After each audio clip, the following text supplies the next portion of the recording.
You think testosterone replacement and you think like erectile function. It's all about the erection.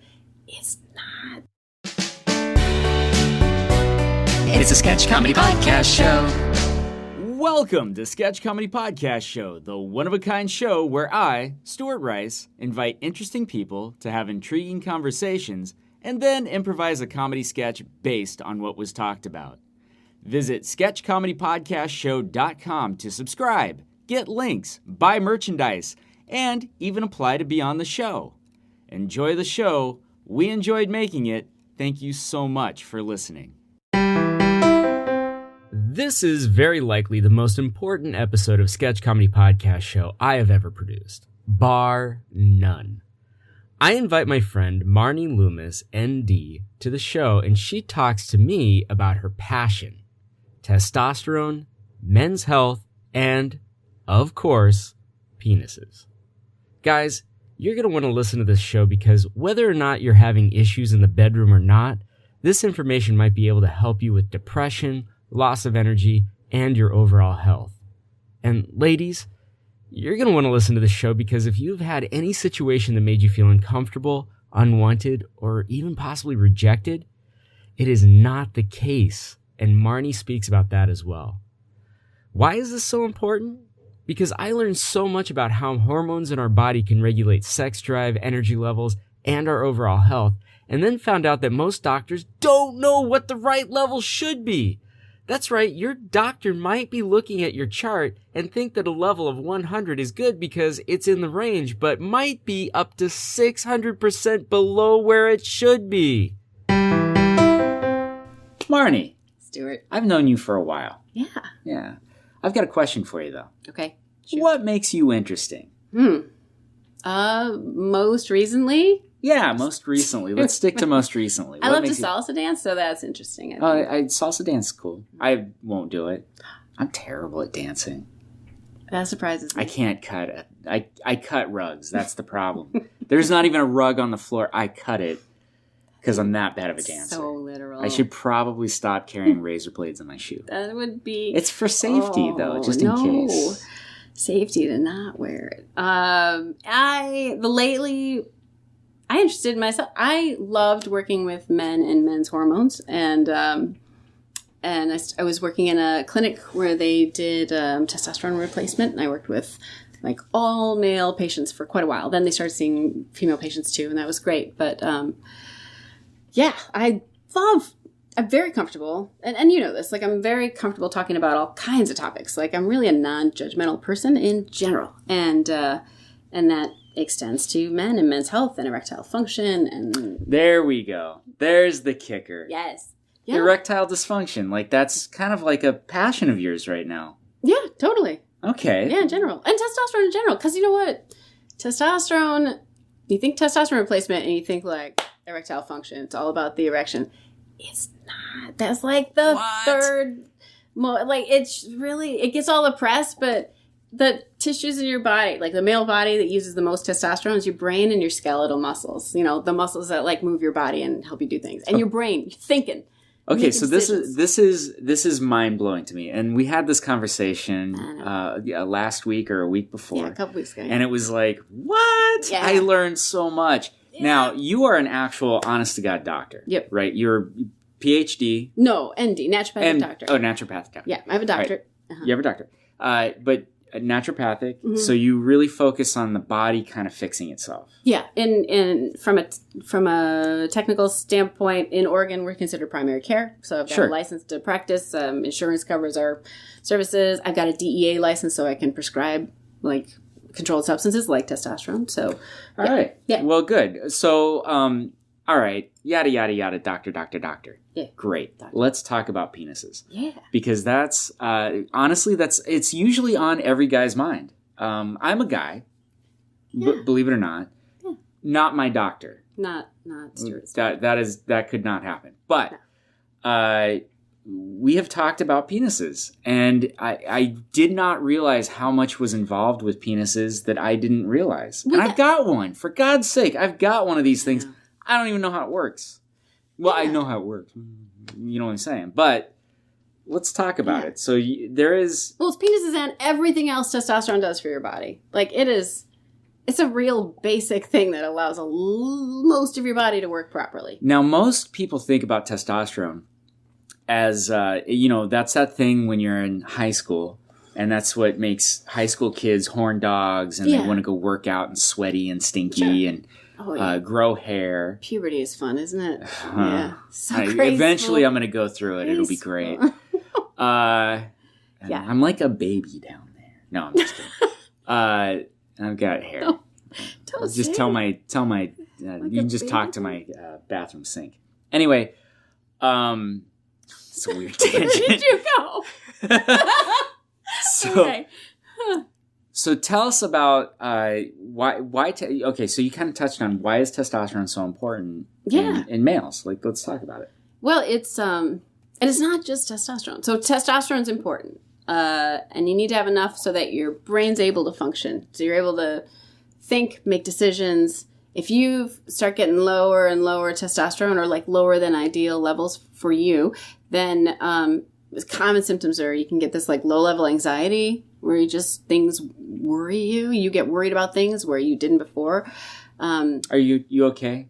Like, are you comfortable sitting there? Yeah. Do you need something? I'm fine. Are you demonstrating okay? Low yes. T. Yeah. Yeah. So it's common to get get worried, like anxious about stuff. And like working with, male patients for the last couple of years and just hundreds of men. And you start to hear the same things. Actually, you hear pretty much straight off the bat. Like guys will come in and they'll be, say like, are you... Big thing, energy, just your basic energy level day to day. Highest levels of testosterone in the day is in the morning, and then it kind of slowly goes down as the day goes on. And real common is that you'll just like wake up and be like, oh my God, I'm already exhausted. Now there's a number of things that can also cause that, but testosterone's like whiskey. Like if you drink too much whiskey the night before, you're probably going to feel pretty groggy the next morning. Very possible. Okay. Totally, yeah. But so being fatigued, though, very common, low testosterone. And needing more naps, or just that, like getting home from work and all you can do is sit on the couch. And you want to, oh gosh, I wanted to help all my patients, but especially the guys who'd come in and be like, all I want to do is spend more quality time. Like go on a bike ride with my kids or, help my... wife, like with the house, there's all these projects I want to do and I just don't have the energy. There were a lot of guys who came back and said, like, I'm seriously saving money because I don't have the energy to sit on the couch anymore. And because I'm not sitting on the couch all the time, I'm not drinking beer. I'm barely buying any beer. And like, beer's freaking expensive. That's drinking a 6-pack a night or whatever it is. Right. So energy is a real basic thing. Your sleep quality. Real common problem with low testosterone is that you can't sleep very well. Either you sleep all the time, but you're not rested. But more common is that you just like wake up constantly and your mind's just going. And so you lose your ability to focus on things. So wait, you're saying testosterone like cuts down on the thinking? No. It improves the thinking. No. Your brain won't work as good on testosterone. It works really well. Yeah. That's the thing. It's like one patient described it like, he's like, when you've got your email inbox and you've got this spam folder or you've got your spam folder, but you also have that like, this stuff is probably not stuff, it pulls it apart. Like, the junk folder. You got the junk folder. There's junk and then there's that spam, like this is probably going to kill your computer. And then there's stuff like, this looks like it's just promotional stuff you probably don't want to look through, but you can look through it if you want to. And then you've got your inbox and that's like, here we go. I can prioritize these things. That's more important. I'm going to think about it, make a decision, move on. And that is a real common thing when you've got low testosterone. You don't have any separate folders. Like all of your thoughts come in at equal weight. Not all the time, but a lot of guys would describe this. Like I've got to think about everything equally. That's interesting. That's actually very interesting. That's a great analogy with the inbox. Yeah, right? Yeah, I would imagine like if you have lower testosterone, like making decisions can become very difficult. Tough. Yeah. Yeah. Okay. And so yeah. Oh, sorry. No. Go. So no, what I was going to ask is, so it helps with your mental acuity. Yeah. Like that 25-cent word. It helps with sleep. Yep. Being able to sleep. And it helps with we already talked boners. About boners. Doesn't it help with boners? It absolutely does. So testosterone helps with boners. And your libido, like your desire Yeah. to have sex, because those are different. They are different. Yeah, I agree with you. And the thing is, like, when your testosterone levels start getting lower and lower and lower, you may not have all these symptoms at once. So it's okay if you're only having trouble sleeping, but you're still like, erections are fine. We had plenty of guys coming into the testosterone replacement clinic, and they're like, my erections are fine. My libido is great. You know, Yeah. Ask my wife, everything's great. And then, but I can't sleep. And I saw my coworker, and he's all like, got all this energy, and he looks great. And I'm like, what are you doing? And like, it was my testosterone low. That was what they came in for, was to be able to sleep and like have energy during the day. That makes sense. Yeah. That makes sense. But then there's other guys who are either losing their like erectile functions just wasn't what it was before. Sure. Or desire to have sex just wasn't what it was before. And you know, over time that may diminish slowly. I'm not saying everyone should be like they were when they were 18, like just constantly Right. chase. Who's got time to do that? You got other stuff in your life you got to pay attention You got to move things around is what I'm thinking. You just have to... things around. Like mental things around? No, I mean like scheduling. You just have to move those blocks so that you can get that in. Okay. It's important. I don't think you've lost that at all. That you're one of those lucky people. Yes. So, okay. So we had talked, when we talked, you kind of keyed me in on something because I went in to go see the doctor. Actually, can I share a story about the doctor real quick? All right. So I want to see what your reaction was. I think I might have told you this story, but we're going to tell it. I'm going to tell it I'm again. going to get on my soapbox, I think. Go on. All right. So I went in, I had to go in to get a checkup, and I had to switch doctors. And I went to this website that allows you to sign up for all this, fill out the paperwork before you go into the office, fill out the paperwork. And and one of the questions was, do you want to get an STI check? I said yes. And then the next question it asks is, in the last 3 years, how many partners have you had? I put in a number. I'm not going to tell you what the number is, but it was a number. Yeah. I went into the doctor, and she came into the office, and she was like, okay, well, let's see. Oh, it looks like you want to get an STI check. And I was like, yeah. And she goes, well, oh my. So have you heard of this drug? You probably know what it is. It's an HIV inhibitor.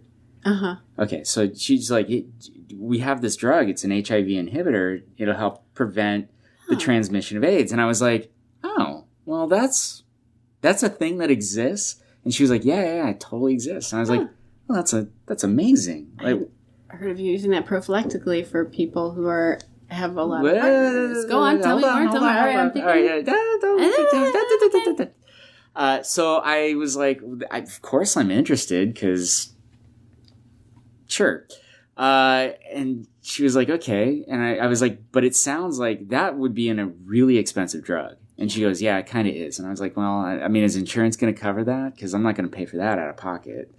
And she was like, well, it depends. I have to ask you a couple questions. And if you answer the questions a certain way, I can probably get insurance to cover it. And I was like, well, shoot, like, let's try this. Let's go through this list. And she starts off with, okay, so when you have sex, do you prefer it orally or anally?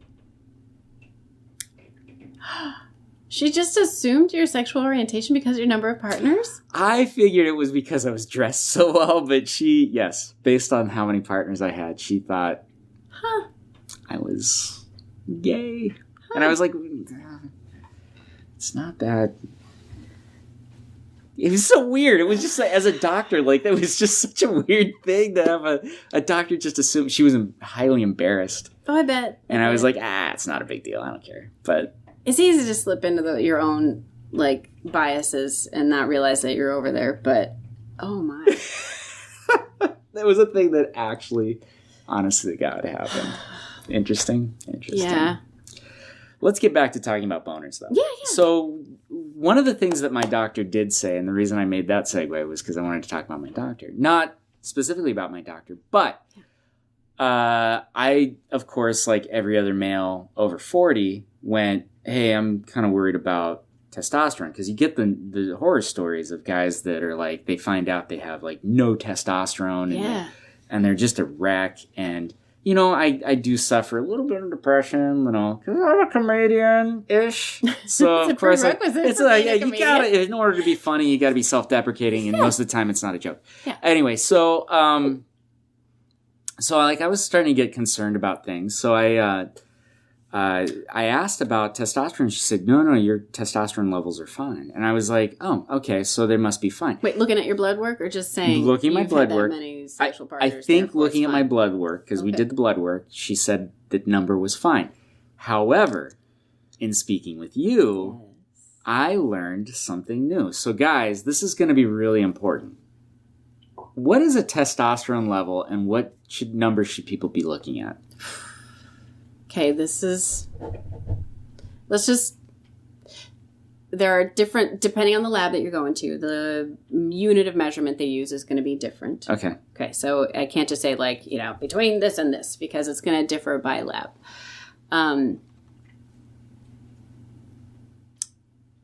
And there's other things that come in. It's not just testosterone, because it's kind of like you want to know about your testosterone and then your level of estradiol, your estrogen, because estrogen is extremely important in the male body as well. It's not a female hormone, it's a person hormone, and men need enough estrogen to have your bones be strong, and and also the right amount of estrogen gives your penis sensitivity. So right, so that's who would like a numb penis? Not many people. So. Right. No. Well, I think a lot of 18-year-old boys would. Yeah, please numb it down, man. Not now. Baseball. Math homework to do. But yeah. And then the other thing is sex hormone binding globulin. So this is this glycoprotein, and it binds onto your hormones like estradiol, your estrogen, and your testosterone, and so if that, in some people that sex hormone binding globulin is really high. So you need to look at that, your total testosterone, your free testosterone, because we want to know how much of your testosterone is bound up to the sex hormone binding globulin, and how much of it is actually free and actually able to be active in your body. And the other thing is that your testosterone level is kind of like you're taking the mouse to keep the computer alive. Yes. And it looks like you're having a seizure over behind the box, and it is kind of freaking me. It's I'm fine. not doing I just see this. something moving, and I'm like, what's weird. happening? I don't know what I'd be doing with the microphone's getting up. The microphone's very happy with you. Yeah. But it's kind of all right, so there's a spectrum of normal. The problem is that there's a lot of men now who are going into their doctor and they're saying, I want to get my testosterone checked. And they get it checked, and the doctors, they look at the scale that's on the lab. No, first thing, there's no universally accepted, this is the optimal range for testosterone function. A lot of the labs are going by the population average, or a population range. They'll who has come in and gotten this test done, and then we'll kind of plot it on a bell curve, and you cut off the top and the bottom, the extremes on either end, and all right, this range to this range, that's normal. That has the population level of testosterone in men now, average, versus men 50 years ago, is much lower now than it was 50 years ago. Now, this was mind-blowing to me. And this actually hurt my heart a lot. Because this is, guys, this is the, ladies and gentlemen, and everybody else in between. This is the argument that gets made about things like toxic masculinity. This is the things that, men aren't men like they used to be 50 years ago. And based on this conversation, now you are politically, I'm guessing you... I'm a liberal, but I love guns. And fair. You know what I mean? I'm kind of all over... Sure. But it's but socially, I think both you and I kind of share an equal... This is not a political show, but it's I want to believe that men are just as manly. It's just we're more enlightened. I think that's still true, but it was really mind-blowing to understand that, we have less testosterone than we... On average men have than less we did testosterone before. than they did before. And when you go in, you're being told, no, you're normal because you're in the range. But this range is not based on... what is the functional ideal range? You're going to be good if you're anywhere in between this and this. That it's just saying, what's the population average? And part of that's skewed because, who's going to go get their testosterone checked? Not someone who's I feel awesome. My erections are rocking. Got all the energy I could ever want. test my T so I can just be like, give Right. myself a high I just five. want to tattoo it on my arm so I can show everybody, hey, dude, check that out. I got the, what's a high amazing. testosterone? 1100. 1100. That's actually what I was thinking. 1100. It's, It's not high. It's like, cool. That's cool. I mean, it's at the high end. My like, SAT score was 600, but my testosterone is 1100. I'm not saying guys with high testosterone are dumb, but no, that's the thing. Is a lot of times, a lot of these guys are coming in, get their T levels back into an ideal range, and then they'd end up being like, "Holy, I've got mental clarity, making great decisions." So many of them came back and be like, "I got this awesome new job, or I got a promotion." I started like keeping track. It was like 2/3 of the guys within their first year of treatment got some sort of promotion, or they went to a better job or something like that. It was a huge percentage of people who were like, "Oh, I was not happy where I was, and now I'm so much more happy, and I'm making more money, or I'm more satisfied." So. And they got rocking boners. And rocking boners. I mean, I think that's a pretty big selling point. Yeah, but so, and even if you were within this like ideal range, and let's say all of that was fine. The labs all finally went by, like, oh gosh, what's the testosterone range of what might be good? So let's see, like nanograms per deciliter, if that's the unit of measurement, then, let's say like guys may be perfectly functional and everything's fine with a testosterone around like maybe even 650. That might be on the low side for a lot of guys, but like 650 up to like 1100, 1200. And that's just total testosterone. It's not looking at the free testosterone. Then you're, that's so technical and boring, but no, I mean, I at this point, I'm enthralled with hearing all of this stuff. We need to hear it. So let's say that spectrum was like, oh, that's where guys, tend to function really great within that range. And that's the one all the labs said, like, yeah, that's going to be the one we adopt. Cool. Boom. Within that range, if it's just like shoe size, and I have to give Jonathan Wright use this example for thyroid.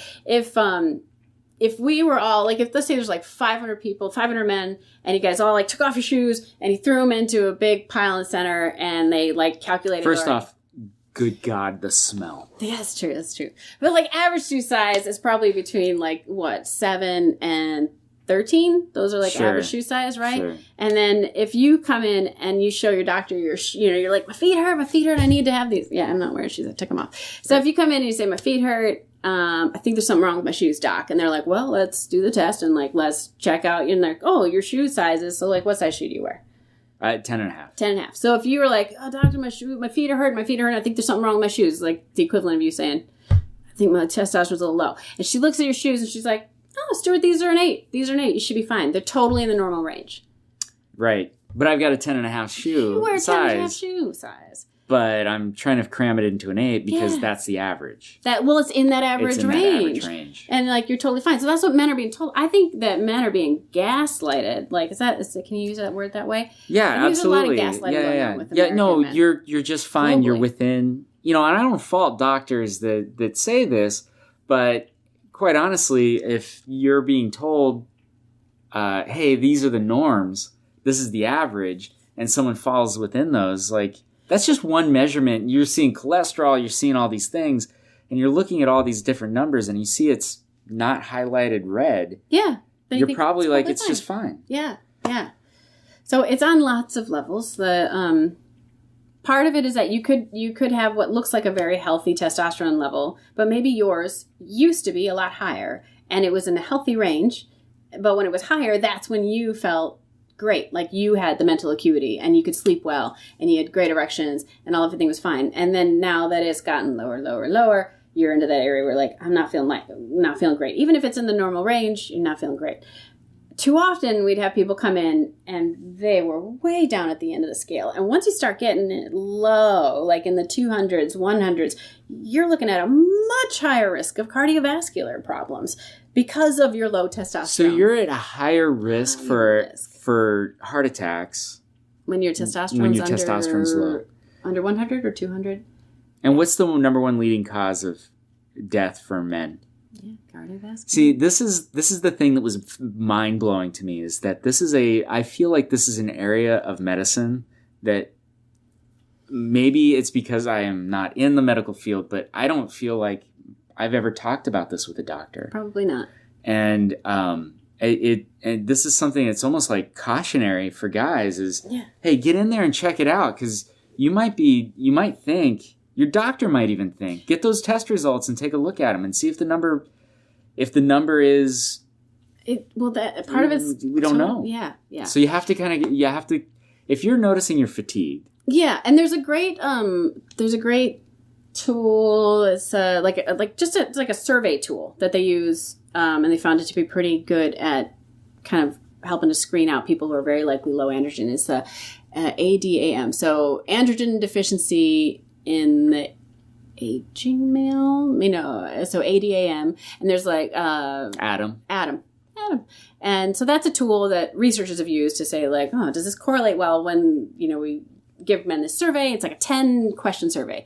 And then we measure their testosterone levels and like, oh, it seems to correlate pretty well. It's not always really specific. There might be other things causing some of these problems too. But if you come up with a high score on that, you're like saying yes to a lot of those issues, then there's a good chance that you've got low testosterone. And it could be. All right, can I give you my whole spiel? Please do. I honestly think that I was fascinated by this. I have a feeling that there are both men and women out there that are hearing this for the first time, and they're like, that explains so much. Yeah. So go, please. Yeah, put gas in the tank. So I'm going to mix my metaphors and stuff. It's just going to happen. Bear with me. Tough. So what are you, a doctor? I know, right? All right. So let's say you've got So testosterone and estrogen are a lot like hot water and cold water in a bath. There we go. In a bathtub. So you've got this much hot water, this much cold water, and that makes your bathtub like perfect temperature. Right. Oh, it feels good. And now that estrogen, there's some things that happen when your testosterone gets lower and lower and lower. So if you've got lower than ideal testosterone levels, you're going to start having trouble sleeping and da-da-da. There's also issues when the when the estrogen levels, if you've got really high estrogen, like that causes problems too.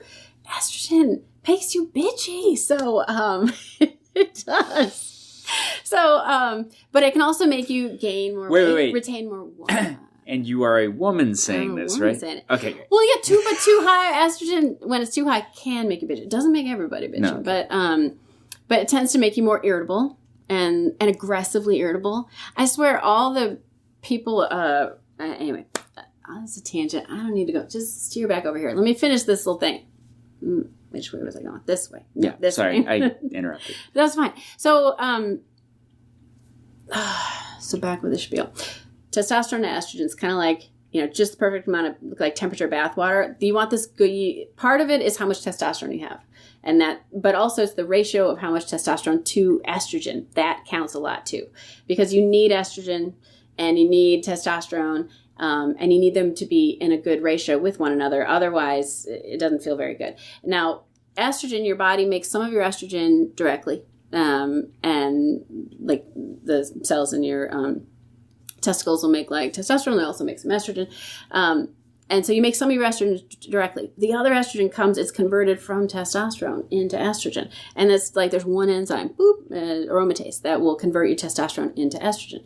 And so that gives you like, hey, that perfect amount of estrogen. And when you have the perfect amount of estrogen, then you tend to, like your bones can be strong. And your penis can have the right amount of sensitivity.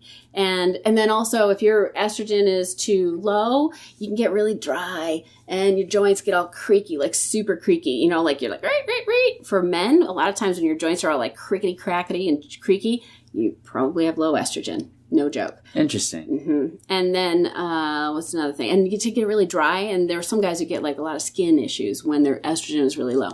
So, and knowing that is an issue, if your testosterone is getting lower and lower and lower, at first, a lot of the symptoms that you're noticing are like, okay, I've got less of a drive in general, like my drive to like just get stuff done during the day. I'm not sleeping as well. My energy's worse. But then comparatively, this estrogen level is a little high. That ratio is like, well, that's a lot of estrogen compared. So if there were a bathtub, you'd be like, whoa, it's feeling colder in here, even though you don't have high estrogen. It's just that ratio of testosterone to estrogen is starting to get a little close. Right. And so it's starting to feel really estrogeny in here. So you might be getting more irritable, like cranky, you might be gaining weight or like especially retaining water. You get real puffy, around the middle, and like that like sock lines when you take off your socks and you got like that indent in the bottom of your leg. Yeah. There's other things that can cause that, but estrogen can do that too. So you start noticing that, and then after your testosterone gets low enough that you don't have enough to convert over into estrogen anymore, then the estrogen starts getting lower than its ideal place. And then you start having like the worst of both worlds. So you might, it's still kind of like technically not a great ratio. So you might be a little irritable, but another thing that happens with low estrogen is that you can kind of like, you get real flat and like emotionally you can get really flat and brittle, like emotionally brittle where you're just like, you get nervous about too many things or you just, or don't care about anything. Like, anyway. Oh, I feel like I'm going on so many tangents. I'm so excited to like talk about this stuff. This is. I think if you're listening, what you're catching is you gotta go get the testing. Gotta get it tested, and can I? This is gonna be a thing where I could link like a good resource to say like, here, use these numbers as a reference. Yeah, okay, then let's do that because I don't want to talk about numbers here.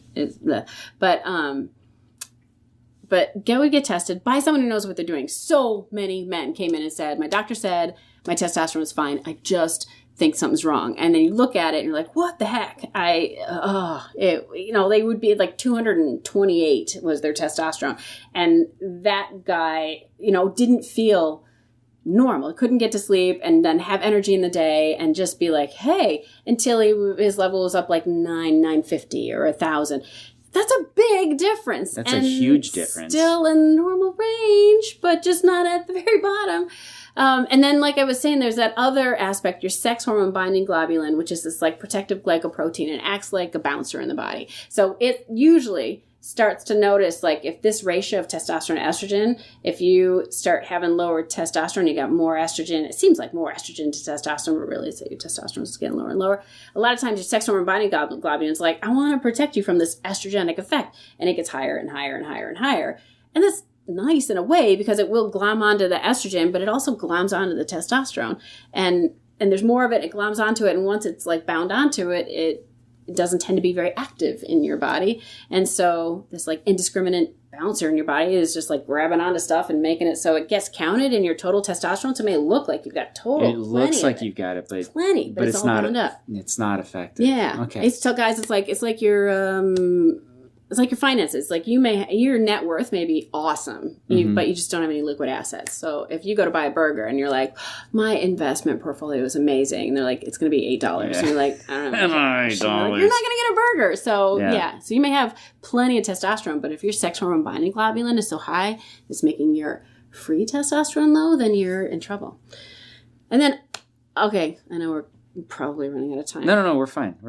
So, okay, so let's say I'm feeling pretty down. I'm feeling like, hey, this is actually perfectly describing what I'm experiencing right now. Okay. What do I do? Then you should see if your doctor is experienced with treating low testosterone. If not, find someone who is. It's not necessarily a urologist. Maybe it is, but maybe not. There are a lot of these men's clinics opening up because a lot of the insurance companies, like you don't want to be and it makes sense. If you're going by the mindset of like, here's this normal range, and if you're treating someone for anything when it doesn't look like there's a problem, it's like this is a fraud. You're just trying to waste our money and treat someone for a problem that doesn't exist. Like you're just trying to scam us out of money. That's what it looks like. Sure. So I don't know where the problem began, but what is happening now is that there's a lot of insurance companies that won't allow doctors to treat patients to the point where they actually feel okay because it looks like they're in the normal range and therefore like they don't need any more testosterone. Sure. But they really need more testosterone in order to be in that functional range where they feel good. Their body has enough testosterone to feel good. So your doctor may have their hands tied behind their back and not be able to treat you. And what does that treatment look like? So is it like you eat a lot of, like a hair sandwich? Like what is it that you do when you need testosterone in your body? Testosterone. I need testosterone. What do I do? How do I, as a person, what does that treatment look like? So there are a lot of clinics that are just dedicated to helping men with testosterone levels. And they should also make sure so there's testosterone replacement, where you're getting testosterone. Testosterone cypionate's a real common version. Anyway, you're getting testosterone. And it's not the same as like anabolic steroids that they take to like juice up in the gym. That's different. Those are synthetic. These are the ones you want are the bioidentical type. Okay. Because they will get into your body and they'll operate like regular testosterone. The synthetic steroid hormones that like they take to like juice up and bulk up and like, those are synthetic and they're altered to really enhance certain functions of testosterone, like the like build up muscles part, but they will not work as well in other areas. And so you end up getting this really unbalanced result. And that's why you rarely see like really beefed up rocket scientists. Just kidding. So I don't know. You see all kind, but yeah. No, it's not. It doesn't necessarily make you stupid. It's just it's not very good for you. Okay, it's not good for you.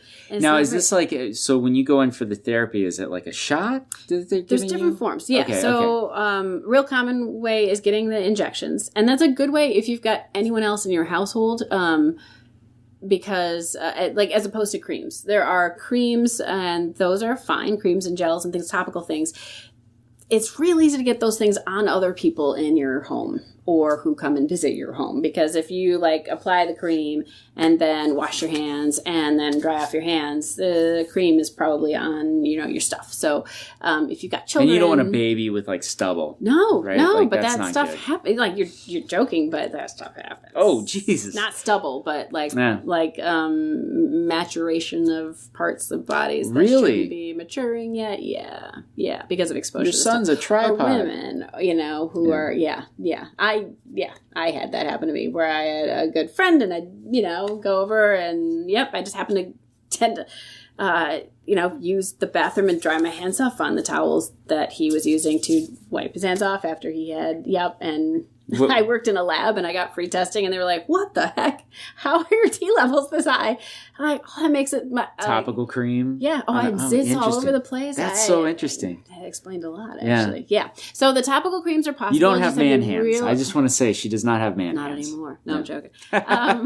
Surgically altered. Yeah. So topical creams can be very helpful, but be very careful about using them in a way that does not get it all over, expose other people in your life. Sure. There are the injections, which is, and there's lots of different ways to do the injections.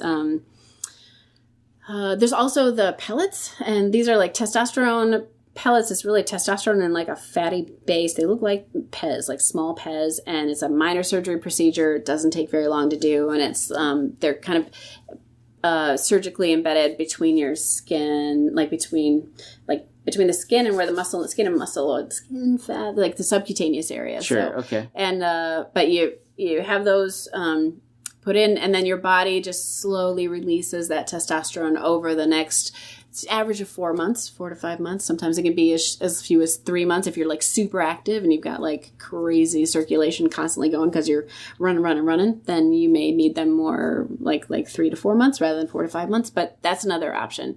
And those are actually it's a pretty nice option because it tends to keep your levels nice and even instead of having like injections. And the timing of injections is important. I don't know why. Some people were just getting them like once a month, like no, or once every 2 weeks. No, at the minimum you'd want to get an injection of testosterone. The minimum interval would be once a week. And even then you're getting kind of a spike and then a drop and then a spike and then a drop. So, the other thing though, when you're getting treated for this is that they have to keep an eye on your estradiol levels because testosterone, like we talked about before, converts into estrogen. And that happens at different rates in different people. Some people convert a heck of a lot of it into estrogen. And I just read an article yesterday, that was about a guy who went in for testosterone treatment and he started to feel a lot better when he finally got onto testosterone at a level that was like, hey, this feels really good. But they weren't measuring for estradiol and they weren't treating him with anything to keep him from converting too much of that into too much estrogen. And he said he noticed like his legs were getting just so swollen, and he went in and asked about it, and they were like, they didn't test for it. And his estrogen levels turned out to be super, super high.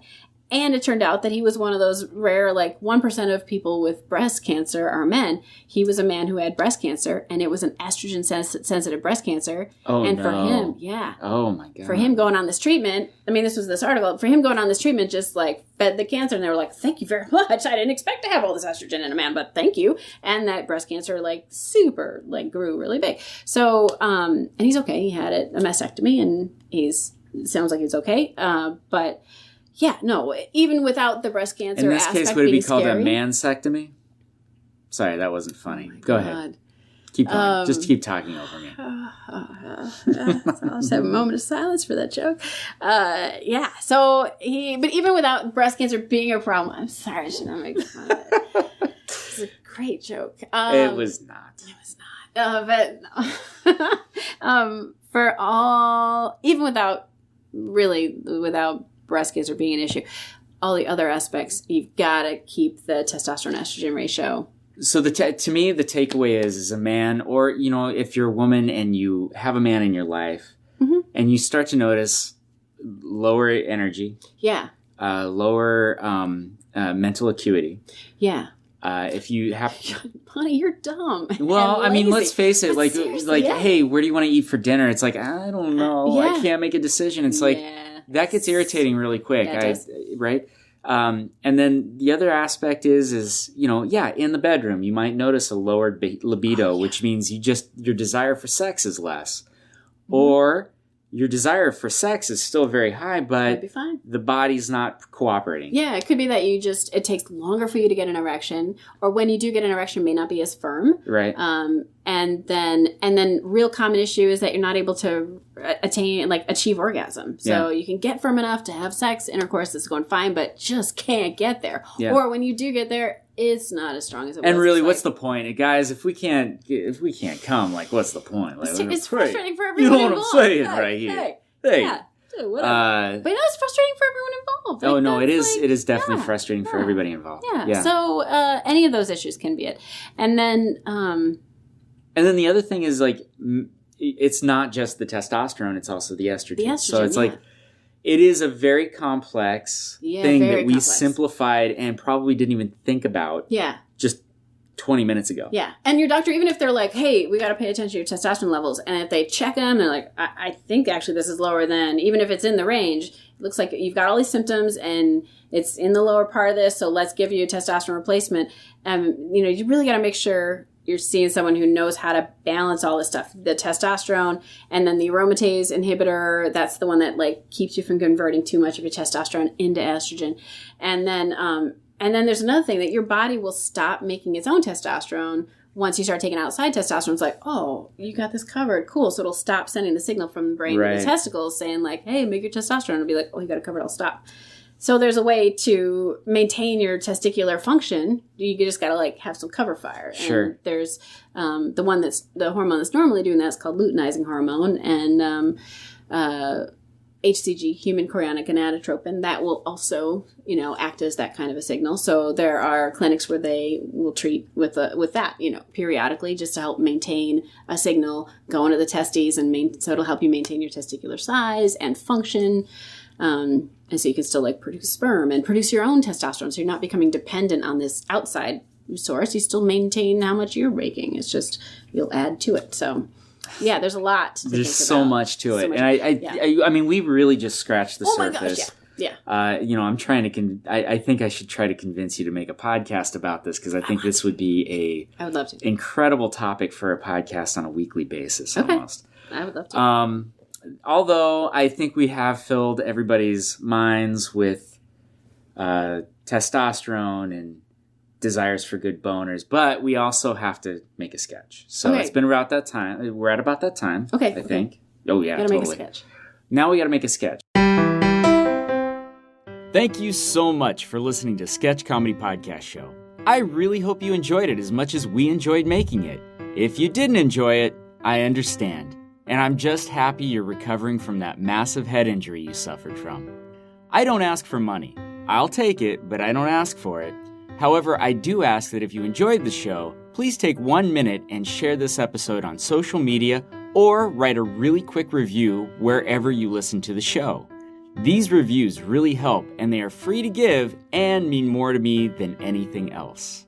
See you next week when we get to hear how we came up with the sketch and the final produced sketch that is really, really funny. Sketch Comedy Podcast Show is licensed under a Creative Commons Attribution, Non-Commercial, No Derivatives 4.0 International License. I don't know if that means anything to you, but what it means to us is, if you would like to use this work in any way, please contact the show and request permission. Sketch Comedy Podcast Show is copyright 2019, Marathon Productions, LLC.